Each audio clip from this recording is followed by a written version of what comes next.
had some anger management problems as a child. I never hit anyone or anything like that. I would just stomp around and yell a lot, like a turbulent peacock that doesn't know how to handle big emotions. As I got older, it became a lot harder to ruffle my feathers. I was more like a tepid owl than a turbulent peacock. The bird allegory is really not holding up. What I'm trying to say is there are few things in life that make me genuinely angry anymore. One of those few things are competitive games. It's not healthy the way I react to competitive games, and is in fact directly antithetical to the mindset you should have in order to better increase your chances of winning said game. And of all the competitive games I've played, from Marvel Rivals to League of Legends to chess, yes, chess. Chess makes me inexorably angry. There's one game that reigns supreme in setting me afire. One game that sends me into a fervor the likes of which I haven't felt since I was 7 and ran out of Dino Nuggies. One game that has used and abused me time and time again. Clash Royale. I started playing Clash Royale in 2019. I also stopped playing Clash Royale in 2019 because every round took a piece of my soul as recompense, and my soul belongs to one man and one man only, the big JC himself. He might have to share for a bit though, because I re-downloaded the app, and I gotta say, a lot of things have changed. I don't know what these are. I don't know who this is. Why he Urple? What is that? What is that? It's like a less annoying version of this. Also, this is just gone now. I'm not complaining. I'm just surprised it's gone. I'm not really going to talk about how the game works because this isn't an educational video. I made this so I can complain. Because I hate this game. I love this game. I hate this game. Long story short, you've got towers, they've got towers. Whoever has more towers at the end of the round wins. You attack their towers by placing down troops, they do the same. Each of these troops is represented by cards which take a certain amount of elixir to place down. That's it. That's how the game works. You want to learn more? Here's the wiki. Read for once in your life. Now we get to the complaints. Complaint number 1 is that you are not subscribed. Complaint number 1 is losing. Now, I know what you're going to say. Oh, Direwire, you can't win all of them. Sometimes you're going to lose. That's just how games work. I know. I know that. Losing's fine. Not a fan, personally, but it's fine. It's how you lose that changes my reaction, because there are exactly 3 reasons you will lose a match. Number 1, your opponent outplays you. Maybe they manage their elixir better, or they predict your defense and take a tower with a smart play. Regardless, this is objectively the best way to lose a match. Your opponent outplayed you. They outsmarted you. They deserve the win. You will never hear me admit that, but it's true.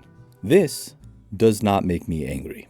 Losing because my opponent's deck is meta does. For the record, I know this is a dumb take, but this is my video, so I'ma say it anyway. There's a startlingly small number of intelligent people in this world, and an even smaller number of those people are playing a game like Clash Royale. The few that do play make incredibly powerful decks. Those decks are almost instantly stolen by people much, much dumber than them.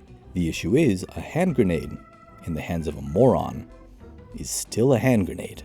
If I lose to your homebrew deck, that's fine. Kinda cool, even. If I lose to Hog Cycle one more time, I'm going to go to Finland and make sweet, sweet consensual love to the wife of the company's CEO, because you know that woman don't love him no more. I actually wouldn't mind seeing meta decks every once in a while. They're admittedly pretty cool, but it's every other game, and the other game is someone spamming Mega Knight at the bridge. The only other reason you lose in Clash is because your opponent has higher level cards than you. I cannot describe the feeling of losing a round you know you would have won if your opponent didn't have over-leveled cards. Your cards are level 14. My cards are level 11. What are you doing down here? And it doesn't even feel good when you win. They probably spent money to get here and they're still losing. It's like kicking a puppy. A really rich puppy. You know who wasn't rich? Everyone in the 1930s. We did learn jumping out of a window does not fix the stock market. Also, pretty bad for your health. They ain't no spring peacock. People can't fly. It's hard to put yourself in the shoes of someone so upset they jumped off a building. so a little bit easier when you look at some of these cards. There are a lot of obnoxious cards in this game, but in lieu of making a 4-hour-long video, I'm going to talk about the 3 that make me envy those stockbrokers the most. At number 3, we come in with Executioner. I think I'm the only person who hates this card, except the Evo version, which, yeah, I get it. Of course I get it. I hate the base version. You think I'm going to like the Evo version? It's bad enough that he can hit your tower from the bridge. It's even more annoying that he hits everything. The thing is, there are other characters that are better in both regards. Firecracker has even more damage and range, and Princess actually outranges your tower, so why is Executioner so much worse? Because he's tanky. These two die to arrows. This guy won't even die to a fireball.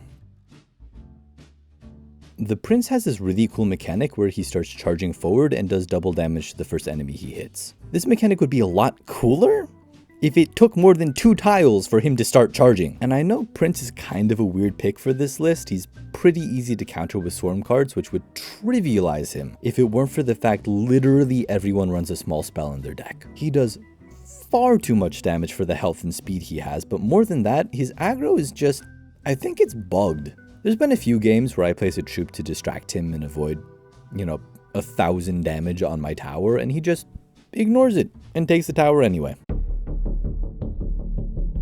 I don't like Prince, but the difference between my distaste for him and my hatred for this next card is so vast a peacock couldn't fly the gap. Also, peacocks can fly. I didn't know that. I like to look at Clash Royale like a game of rock, paper, scissors. You have high health, high damage troops which get taken out by swarm cards. Swarm cards are taken out by AoE, and AoE is taken out by high health, high damage troops. But what happens when you break that cycle? What do you get when you give a tank AoE? My sanity. You get my sanity. Supercell. Why? Why would you make this? Him being tanky and him having AoE is already tough to deal with, but apparently that wasn't enough, because Supercell also gave him a jump attack that deals even more damage. I know technically you can counter him with like 2 elixir if you're good enough, but I'm not good enough. I'll fully admit that. You think I'm good at this game? The only thing I'm good at is hating this fat wannabe Darth Vader. I'm an OG hater. I've been hating from the womb. When it comes to Mega Knight, I make Am look like a disgruntled toddler. Hate.